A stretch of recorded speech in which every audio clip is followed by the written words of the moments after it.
চট্টগ্রামে চন্দনাইশ প্রথম শ্রেণীর পৌরসভা, অথচ সন্ধ্যা নামলেই এই পৌরসভার অধিকাংশ পাড়া মহল্লায় নেমে আসে গুটগুটে অন্ধকার।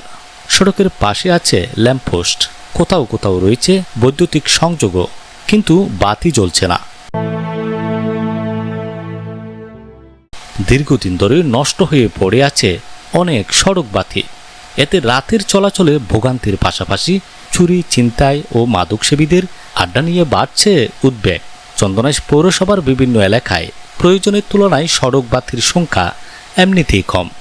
এর উপর যেসব সড়কে ল্যাম্পপোস্ট রয়েছে সেগুলোর অনেক বাতি দীর্ঘদিন ধরে নষ্ট। পৌরসভার কাছে ঠিক কতটি সড়ক বাতি নষ্ট রয়েছে তার সুনির্দিষ্ট হিসাবও নেই।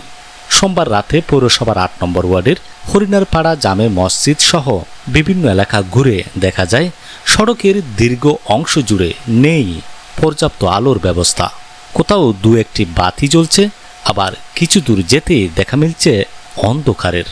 সড়কের পাশে ল্যাম্পপোস্ট থাকলেও নষ্ট বাতির কারণে সেগুলো কোনো কাজে আসছে না। একটি প্রথম শ্রেণীর পৌরসভায় নাগরিকদের নিরাপদ চলাচলের জন্য সড়ক বাতি যেখানে মৌলিক ও নাগরিক সুবিধার অংশ, সেখানে দীর্ঘদিন ধরে এমন অন্ধকার কেন? এই প্রশ্ন এখন পৌরবাসীর। নাগরিকদের দাবি, বিষয়টি দ্রুত গুরুত্ব দিয়ে দেখে নষ্ট সড়ক বাতিগুলো মেরামত ও প্রয়োজনীয় স্থানে নতুন বাতি স্থাপন করতে হবে।